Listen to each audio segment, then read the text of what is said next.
Beneath the blizzard-whipped clouds of Duluth, a wounded veteran limped toward his truck, only to freeze when a pair of terrified amber eyes stared back from the shadows. It was a puppy little more than bones wrapped in wet fur, but it was the thing clutched between his trembling paws that shattered the old soldier's heart, a torn, filthy, stuffed rabbit hugged like the last scrap of love left in this cruel world. In that moment, the veteran saw his own exile reflected in the pup's desperate grip, two broken souls abandoned by everyone they once trusted. So he made a choice, one that would change both of their fates forever. Stay with us and discover how a forgotten dog and a forgotten man would become each other's way back home. Don't forget to subscribe for more stories of hope that survive the cold. Henry Walker, nearly 70, moved through the world with the cautious determination of a wounded soldier. He was a tall, broad-shouldered man, once carved by strength, now slightly stooped, his right leg replaced by a stiff metal brace and a pair of wooden crutches worn by years of service. His hair, once the dark color of youth, had faded into gray snow. His beard, trimmed short, could not fully hide the deep grooves of a lifetime spent in battlefields and hospital beds. His eyes, steel blue and observant, held a quiet heaviness, the awareness of someone who had seen too many final breaths and heard too many names fade into the dust. He stepped out of this tiny post office in downtown Duluth, his breath fogging the air in tired puffs. Afternoon light was being swallowed by heavy clouds, and the cold bit sharply through the wool of his jacket.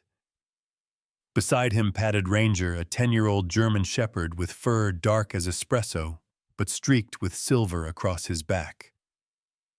Ranger moved with a stoic posture, ears always alert, as though still assigned to guard duty. He was a loyal companion who once trained with Henry for therapy support after the war, and though his hips ached and his pace slowed with age, his faithfulness had never once faltered. Henry lowered himself into the driver's seat of his old pickup truck, the leather cracked like dry ground. Ranger hopped into the back seat and curled up with a soft grunt. They headed toward their isolated cabin on the edge of the forest, a place where silence lived in the walls, and memories hung heavier than the smoke in the fireplace. The road curved past an abandoned lumber yard near the industrial district.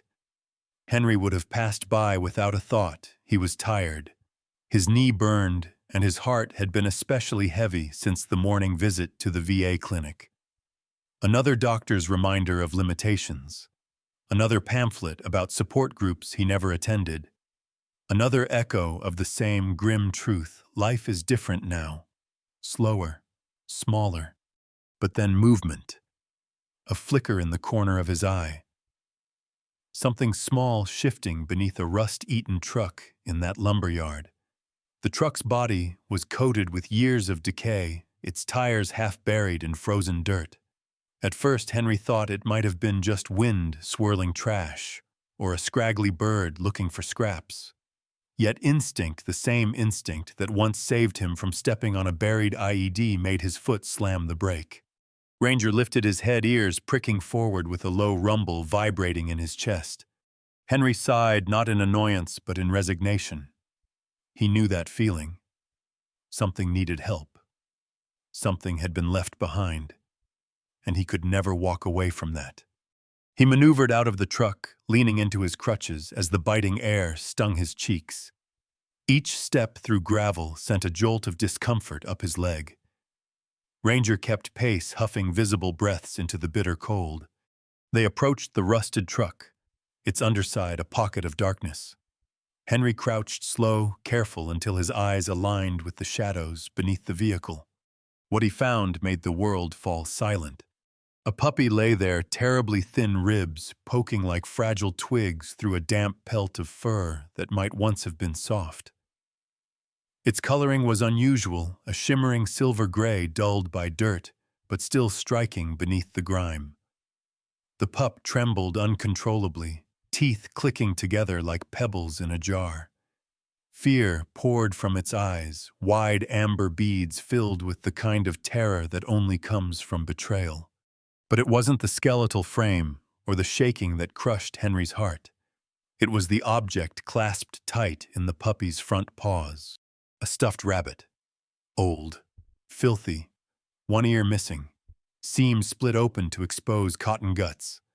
The puppy clung to that toy like it was life itself, the last love it remembered. A memory surfaced in Henry's mind so sharp it hurt. Years ago. A battlefield. A young private clutching a torn photograph of his mother as life slipped away. The fearful eyes. The unspoken plea. Don't leave me. And Henry hadn't been able to save him. He swallowed hard. Easy now, he murmured, setting one glove-covered hand on the frozen ground for balance. His voice softened into a low hum, an old habit from nights spent calming wounded brothers in dusty tents overseas. No one's gonna hurt you anymore. The pup flinched but didn't run. The fear didn't disappear, but something else flickered, confusion, maybe hope. Ranger stepped closer, his large form looming like a sentinel. His growl wasn't aggressive, more like a warning to anything unseen that this creature was now under protection. Henry lifted a hand slowly and placed it on the pup's head. His fingers brushed cold, damp fur, and a tiny whimper escaped the small creature. Then, surprisingly, the puppy let out a trembling sigh and leaned just barely into the warmth of Henry's palm. That sigh broke him. With great care, he slid his arms under the pup, supporting the frail body. The toy remained pressed between its paws. The puppy's heartbeat fluttered like a trapped bird. Henry pressed it gently against his chest, sharing whatever warmth he could muster. "Come on," he said, though perhaps the words were meant more for himself than the pup. "Let's get you out of this cold." Back in the truck, Henry turned the heater to full blast. Ranger watched the puppy with eyes that had seen other strays come and go, some staying, some too weak to survive. But there was something different this time. Something in the way Henry's hands clenched protectively around the small body. Ranger laid his head down again, still watching an acceptance growing in his old soldier's gaze. The puppy curled into a trembling ball in Henry's lap, its nose buried against the worn fabric of his coat. It never once loosened its grip on the stuffed rabbit. Henry studied the fragile creature. Silver fur, like freshly fallen snow. His voice was a rough whisper. "How about Snowy, huh?" "You want that?" Snowy didn't react except for a tiny twitch of the tail. But that was enough. Henry smiled just a little and stroked the pup's head. On the drive home, Henry thought he would feel troubled. Another responsibility. Another life depending on him. But instead, a strange warmth took root in his chest. Something he hadn't allowed himself to feel in a long time. Purpose. The cabin came into view, smoke rising from the chimney in a thread of gray. Ranger sat up, tail tapping the seat. Snowy slept finally, tiny breaths rising and falling against the stuffed rabbit, a soldier with his shield. Henry parked the truck and looked at the two dogs, one old, one broken, both survivors. And he realized something profound. He didn't save Snowy. Not really. Snowy had just saved him from going one more day, believing he had no more missions left in this life. The morning sun was only a pale suggestion behind the thick mist that rolled across Lake Superior, turning the shore into a ghostly canvas of gray ice and uncertain edges. Henry Walker drove slowly, knuckles whitened around the steering wheel, as every bump in the road sent a sting of pain through his worn knee. Ranger sat beside Snowy in the back seat, an aging guardian watching over the trembling newcomer, whose silver-gray fur was barely visible beneath the blanket Henry had tucked around him. Snowy clutched the stuffed rabbit between his paws, as if it were stitched from courage itself. The veterinary clinic was a modest building, painted in fading teal, with posters of happy cats and dogs taped askew on the windows. Inside, the sharp smell of disinfectant mixed with the soft hum of overhead lights. Dr. Amanda Miller emerged from the examination room, her presence warm like a cup of tea on a frigid day. Amanda was a woman in her late 40s with soft hazel eyes framed by lines that spoke of compassion and auburn hair tied in a low ponytail. She wore a white coat, slightly oversized pockets, filled with pens, treats, and pieces of the life she dedicated to healing animals. Her voice was always steady, but her carefully measured tone could quiet even the most frenzied fear. She led Henry and Ranger into the room where Snowy lay curled on a thin blanket atop the metal table. Amanda's touch was gentle but professional as she examined the pup, running practiced fingers along his ribs, spine, and legs. Snowy tensed at first, trembling violently, but when Amanda whispered soft reassurances, he stilled just enough to let her work. Then she pulled up the X-ray image. Bones lit bright against the darkness, fractures jagged like shattered porcelain. Henry's heartbeat seemed to mirror those cracks. 3 ribs healed improperly, Amanda said quietly. Likely from strong kicks. His shoulder shows signs of previous trauma, too. He's been through hell, Henry. And considering his age, maybe 3 months, that's a lot of suffering for such a small life. She hesitated, then added, "He's a silver sable German shepherd. That coat color is rare. Whoever had him knew he was valuable." Henry absorbed every word like a blow. His jaw clenched tight, the old anger swirling up from the deepest corners of memory. An anger shaped by the sight of injustice, young soldiers broken for causes they never understood, thrown away once they could no longer serve. His hand, still scarred from shrapnel years ago, curled into a fist. As Amanda prescribed medication and explained the healing routine, Ranger sniffed at Snowy's head, huffing, as if filing an official report on this fragile recruit. Henry thanked Amanda, voice tight with the strain of unspoken emotion. She smiled in that gentle way of hers, a reminder that not all strangers bring harm. On the drive home, Henry planned to take the most direct route, but fate had a different course in mind. The gas tank light flickered a warning, forcing him to stop at the final station before the hills that led to his cabin. The place was nothing more than 2 pumps, a dingy convenience store, and a rusted ice machine that hadn't seen cubes since the last presidential term. Henry stepped out into the stinging air to refuel, while Ranger watched from inside with the vigilance of an old soldier. Snowy lay curled up, eyes half closed, trying to disappear into the blanket.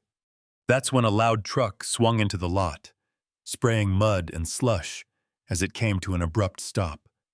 The driver's door opened, and out stepped Carl Jenkins. Carl was in his early 50s with a round, weather-beaten face and a beard that looked like it had been trimmed by a blind raccoon. He was tall, but carried himself with a careless arrogance, a man who took up space simply because he believed the world owed him that much. His clothes were stained, his boots caked in animal filth, signs of his reputation as a backyard breeder, someone who valued profit over life. Carl's gaze slid toward Henry's truck, narrowing, as he spotted Snowy's silver coat. He swaggered closer, the stench of diesel and stale sweat traveling with him. "Well, I'll be damned," he sneered, scratching his patchy beard. "That little waste still breathing." Henry's grip on the gas pump tightened. "What did you just say?" Carl jabbed a thumb toward Snowy. "That's one of mine. Born wrong. Ribs all messed up. Vet said he'd cost more than he's worth. So I tossed him out. Can't afford to feed trash." Trash. The word crashed into Henry like mortar fire. His breath caught. The ground under his boots seemed to shift. Trash. He had heard something like that before from a man in uniform, handing him a discharge slip from a neighbor who whispered about the broken veteran up the road. Society had a way of discarding those whose usefulness had expired. Henry's jaw worked teeth-grinding as memories pulsed, carrying a dying comrade through mud and screams returning home only to learn the world had moved on without him. He looked at Snowy, whose small body curled tighter ears, flattening at the sound of Carl's voice, as if terror itself spoke through those cruel words. "I guess you like adopting rejects," Carl laughed. "Nice hobby, old man." Henry did not raise his voice. He did not threaten violence. But his eyes, blue as winter steel, fixed on Carl, with a warning honed on battlefields. "He's mine now," Henry said, his voice low and final. "And he's not trash." Carl shrugged, indifferent, and spat on the ground before walking inside the store. Ranger stood at the window, stiff and bristling, ready to defend if Henry asked. Snowy whimpered once, a tiny sound of dread. Henry finished refueling and climbed back into the truck. He took a deep breath, trying not to let his hands shake from the adrenaline of rage and disgust. Snowy's wide amber eyes met his, full of fear and confusion, and something inside Henry snapped into place like a lock turning. He reached into the glove compartment, pulled out the paperwork from the clinic. Under owner's name, he pressed pen to paper with a firm, unwavering hand, Henry Walker. His signature wasn't just ink, it was a vow. Ranger let out a soft grunt, shifting closer to Snowy, as if accepting a new squad mate, though reluctant, like every seasoned soldier who's seen recruits fall before. Snowy, still holding the rabbit, rested his head against Henry's arm. Each gentle bump in the road lulled him closer to sleep, and the terror fading from his eyes was its own kind of victory. Henry talked as he drove, recounting bits of stories he never told anyone, of monsoon rains in the jungle of nights, lit only by tracer fire of men who laughed 1 minute, then vanished the next. He wasn't sure if Snowy understood, but the pup listened, ears twitching occasionally at the deep rumble of Henry's voice. Ranger's steady breathing filled the space between them, like a familiar drumbeat of survival. As the cabin came into sight, beneath the snowy canopy of trees, Henry felt a flicker of something long forgotten. Not joy, not yet, but the faint warmth of belonging, fragile as the heartbeat of the pup he held close. For the first time in a long while, he didn't feel like life was something simply to endure. He felt like maybe, just maybe, he still had someone to protect and a reason to fight. Tonight, beneath the roof of a quiet cabin guarded by the woods, 3 survivors would sleep under the same sky, each carrying their own scars, but each no longer alone.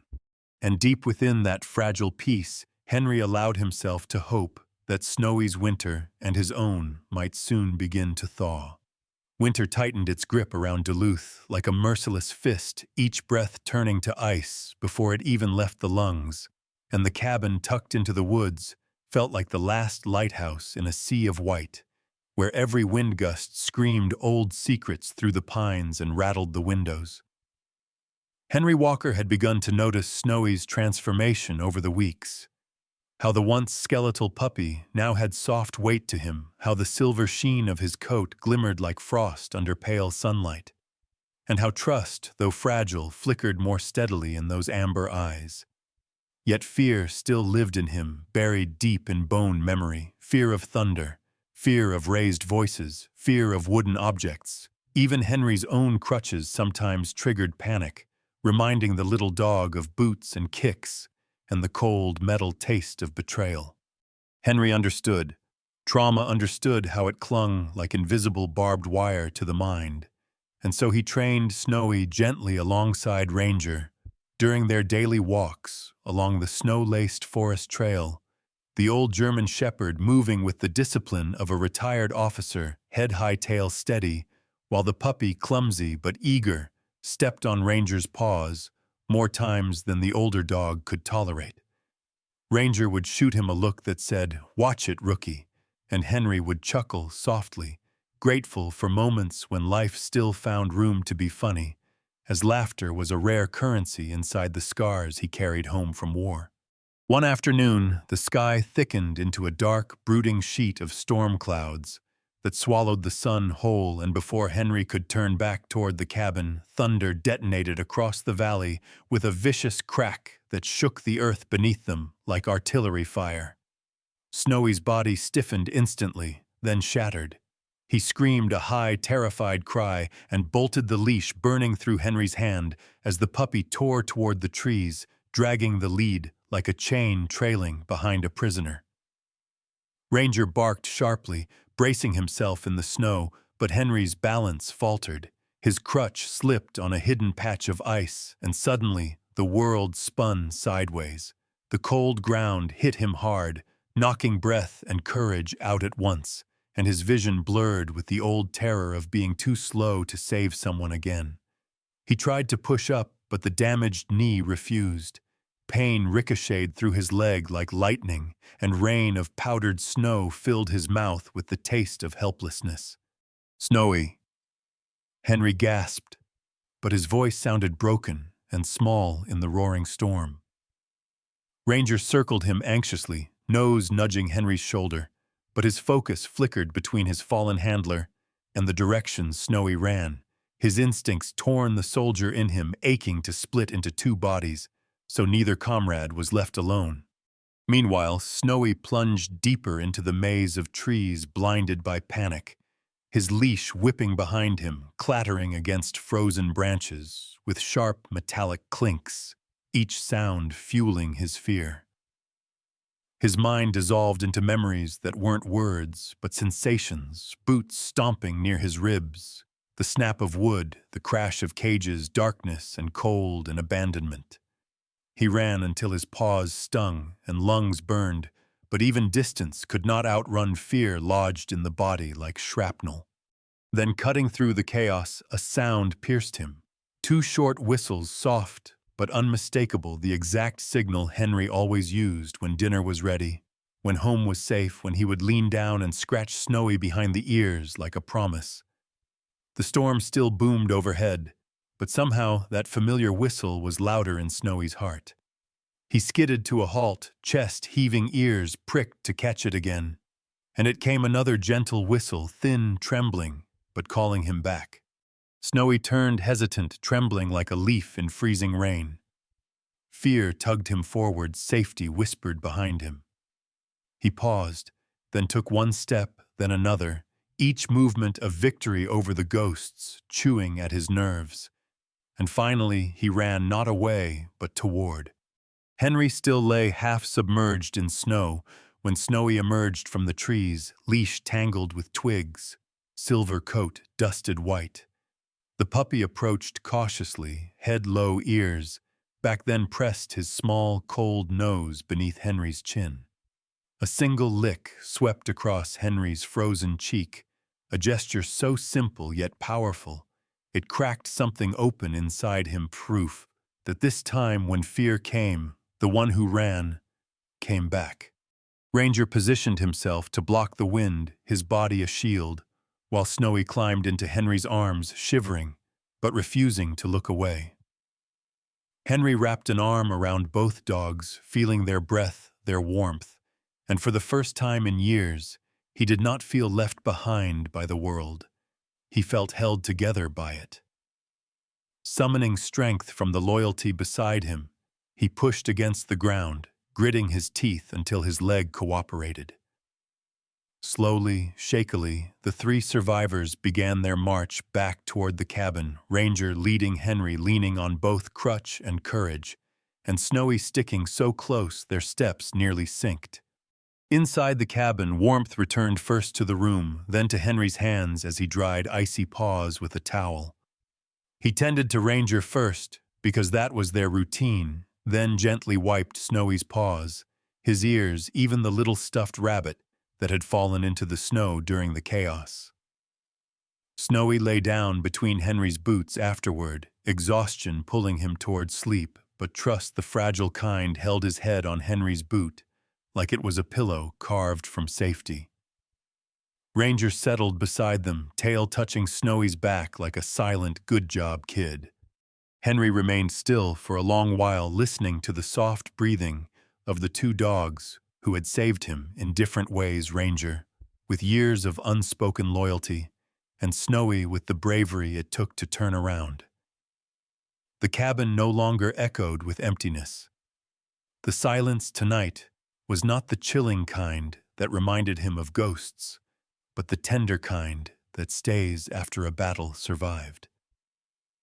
Henry closed his eyes and let the peace wash over him, his mind whispering a truth he long feared to believe. Broken doesn't mean beyond repair. In that small living room warmed by the crackling fire and guarded by two hearts that refused to give up on him, hope curled up like a loyal dog at his feet. Tonight, they had all returned home together. Snowfall arrived that Saturday like a soft confession from the sky, dusting the world in gentle white rather than the harsh ice that usually blanketed Duluth. Henry Walker drove slowly down the narrow road into town, windshield wipers brushing away flakes that sparkled like tiny stars under the gray morning light. In the passenger seat, Snowy sat upright, alert, anxious, clutching his stuffed rabbit between his paws, while Ranger maintained his usual stoic calm in the back, the old veteran watching through the glass for any threat the world might dare send toward his family. Henry glanced at Snowy every few seconds, noticing how the puppy's ears twitched at each unusual sound. But there was bravery there, too, a determination to follow her, even beyond the safety of the cabin.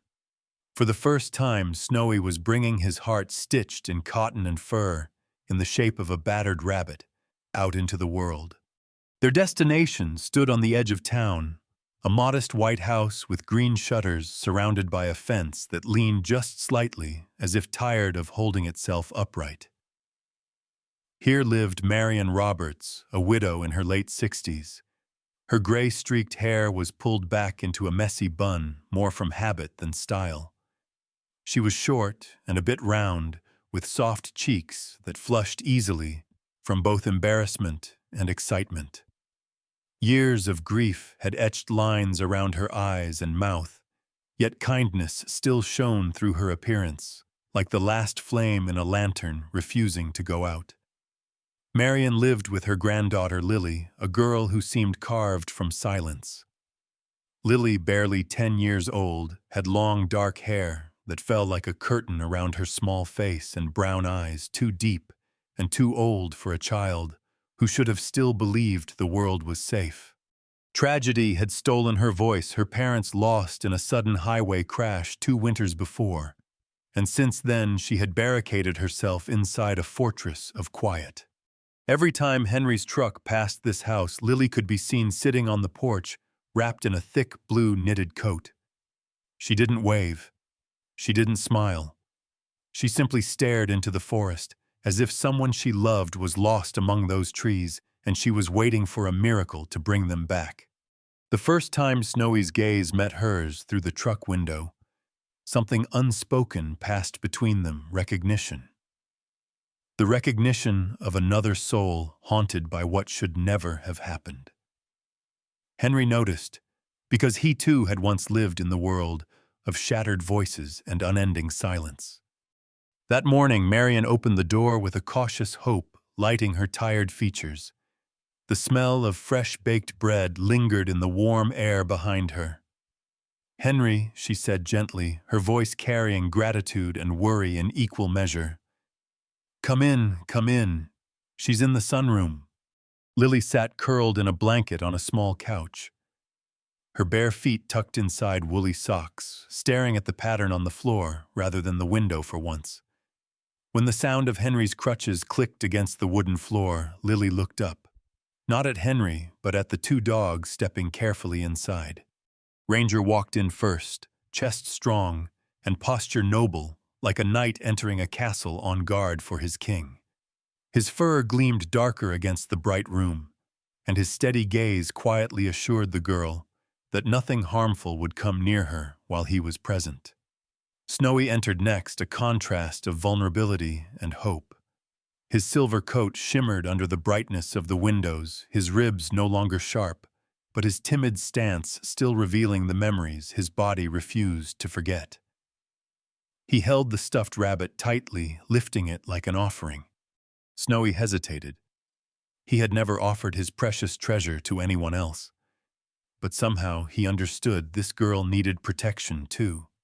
Snowy placed his rabbit gently on the floor in front of Lily, then he lay down with his chest over it, pressing his small body against her feet, as if saying, "This space is safe now. You're safe. With me." Lily froze with surprise. The world watched. Then her tiny fingers crept out from the blanket, trembling like leaves in a soft breeze, and brushed Snowy's fur. Snowy let out a deep exhale, the release of fear, and melted into the touch. Ranger gave a half snort of approval from his guard post near the door. Marian gasped into her hands. Henry's heart swelled with a feeling lighter than air.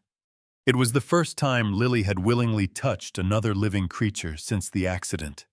From that day forward, Henry, Ranger, and Snowy visited Marian and Lily, often, sometimes bringing fresh firewood, sometimes just company and quiet. Snowy would curl up at Lily's feet, letting her run fingers absent-mindedly through his soft fur, while Ranger lay like a sentry between the doorway and the child.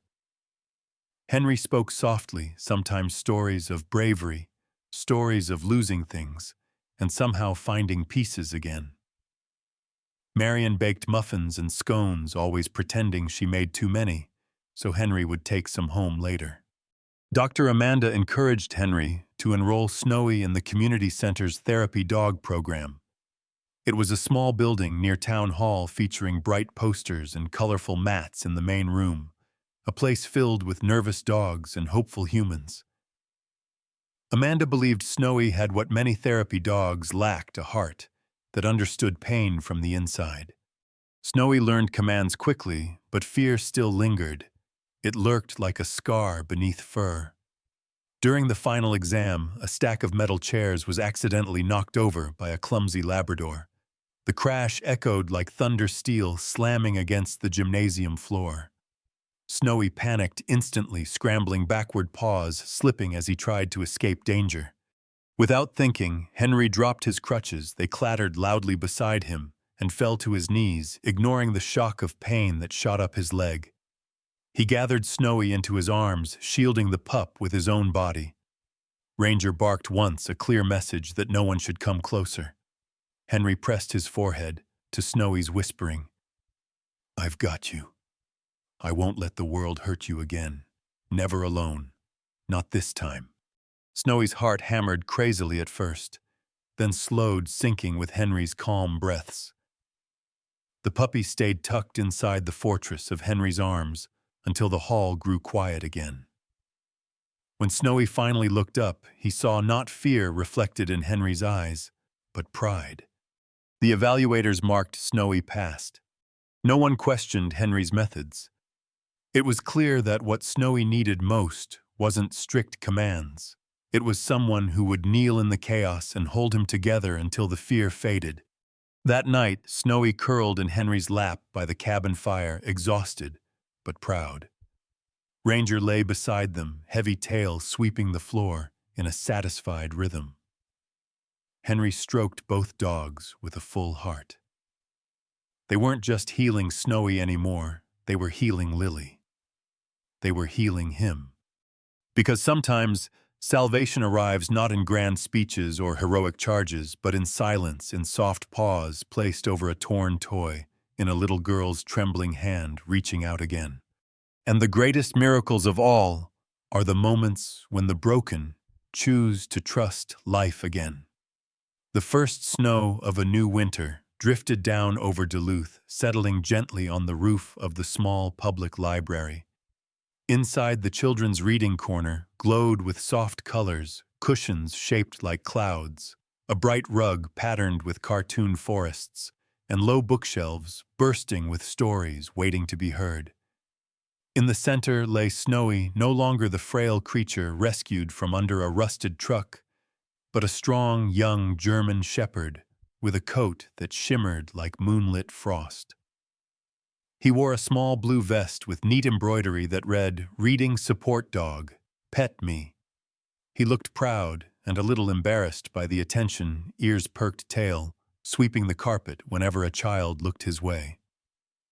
Ranger rested beside Henry's chair with the stoicism of a battle-hardened general. At 10 years old, his muzzle had grayed respectfully, and his broad shoulders still held the posture of a loyal defender. He observed every movement in the room, especially anything that came near Snowy or Henry. His quiet grumble now and then acted as a subtle reminder that he was fully prepared to intervene if chaos dared approach. Henry, leaning on a polished wooden cane today instead of crutches, watched the room with warmth, softening the edges of his weathered face. His army jacket hung on the back of his chair, a silent testament to the journey that had brought him here to this small miracle of a moment, where he was not just surviving, but helping others heal. Children took turns reading aloud to snowy voices, wobbling on difficult words, lacing adventure with innocence. Snowy listened intently to each young reader, blinking slow encouragement, sometimes nudging a nervous hand with his nose. He was patient. He understood what fear sounded like. Then it was Lily's turn. 10-year-old Lily Roberts looked smaller than the other children. Her dark hair parted carefully to cover part of her face, her breathing shallow, as she hugged a picture book to her chest, a story of a wolf who lost his pack. Her wool coat was lavender today, sleeves a little too long, hiding the anxious trembling of her fingers. Everyone stopped moving the instant she took her spot beside Snowy. This was the girl who had not spoken a single word for 2 years, not since the night sirens took her parents away forever. She lowered herself to sit on the rug, leaning her back gently against Snowy's warm torso. Snowy responded immediately, pressing his chin onto her knee with a soft exhale that sounded exactly like reassurance. Lily opened the book eyes, skimming the familiar pages, but she didn't speak. Instead, she closed her eyes. One tiny hand clutched Snowy's fur just behind his collar, as if anchoring her courage to the steady rhythm of his breathing. And then, almost too soft to be real, Snowy. His name drifted into the air like a word afraid to break. Henry didn't breathe. Marion, standing near the doorway, pressed both hands to her mouth, tears springing instantly. Ranger, startled by the sudden attention, jerked his head up before pretending he had always been alert. Snowy thumped his tail against the bookshelf behind him hard. Several books jiggled, nearly toppling onto the floor. The children burst into laughter, light and ringing. And Lily smiled. It was crooked, tiny, and practiced by no one. But it was a smile. That single fragile word was the sound of ice finally cracking beneath the warmth of something gentle. After the session ended, Lily rummaged through a small canvas bag she carried everywhere. Her movements were shy but determined, her gaze flicking quickly from Snowy to her hands. From the bag, she pulled a handmade rabbit stitched together unevenly from scraps of old fabric. One ear was denim blue, the other red flannel like Henry's favorite shirt. The body was mostly gray, felt patched and crooked in places where Lily had tried to reinforce seams with extra thread. 2 mismatched buttons served as eyes, one black, one brown. The rabbit wasn't perfect, but love rarely is. Lily held the toy out toward Snowy with a trembling arm. Snowy stared for a long moment, as if weighing the importance of this gift. Then gently, reverently, he took the rabbit in his mouth, without letting go of his own beaten-up stuffed bunny lying beside him. Ranger gave a single approving huff tail, tapping once against the floorboards, like a stamp of approval from the old commander. Henry didn't realize his own eyes had grown wet until he had to blink the tears away. He gripped the adaptive gas lever attached to his truck later that evening, steering carefully through the snowfall on their way home. Ranger sprawled on the floorboard, snoring dramatically, pretending he wasn't secretly listening for every shift in Snowy's breathing. Snowy curled atop the passenger seat, Both rabbits clutched tight under his chin, one ragged, with the ghosts of suffering, one new and clumsy, with the promise of tomorrow. Henry looked at them and inhaled deeply, a breath full of awe. All his life he had been told that broken things lost their worth. His injured leg made him less useful. Snowy's crooked ribs marked him as trash. Lily's silence had labeled her damaged. But the truth shone like fresh frost in headlights. It was precisely their fractures that let the light in. If Henry's body had not been damaged, maybe he would never have stopped at the lumberyard. If Snowy had never been abused, maybe he would not know how to lie quietly beside a child's fear until courage returned. If Lily had never lost everything, maybe she would not understand Snowy's eyes quite so deeply. The road home twisted upward into the woods, a ribbon of white between towering pines. Inside that truck were souls stitched together from battles survived, and hearts forever patched by love found at the edge of despair. A veteran who refused to give up. An old guardian who still believed in duty. A puppy who loved with every piece of his once broken heart. And two rabbits, proof that healing often begins with the smallest acts of kindness. They were not flawless. They were not untouched by pain. But together they were whole. In a world that can feel unbearably cold, where hearts break quietly and people carry wounds no one else can see. Sometimes God sends miracles wearing fur and carrying a battered toy rabbit. He reminds us that hope often arrives not with fanfare, but on four paws gently nudging us back toward life. Broken souls are not abandoned, they are chosen. They are stitched together by love that understands suffering, healed by kindness, that asks for nothing in return, and guided by a grace that never stops searching for us in the dark. Maybe your miracle doesn't bark or wag its tail. Maybe your healing comes through a smile, a shared moment, or a voice returning after years of silence. But make no mistake, God still works through ordinary days, through fragile people, through creatures who teach us how to love again. If you are hurting, if you feel lost, hold on. Redemption may already be walking toward you. If this story touched your heart, please share it with someone who needs a reminder that God's love never gives up. Leave a comment, tell us your miracle. Like the video if you believe every life has a purpose. Subscribe for more stories of faith, courage, and second chances. May God bless you and everyone you love, and may His gentlest miracles find their way to your door tonight.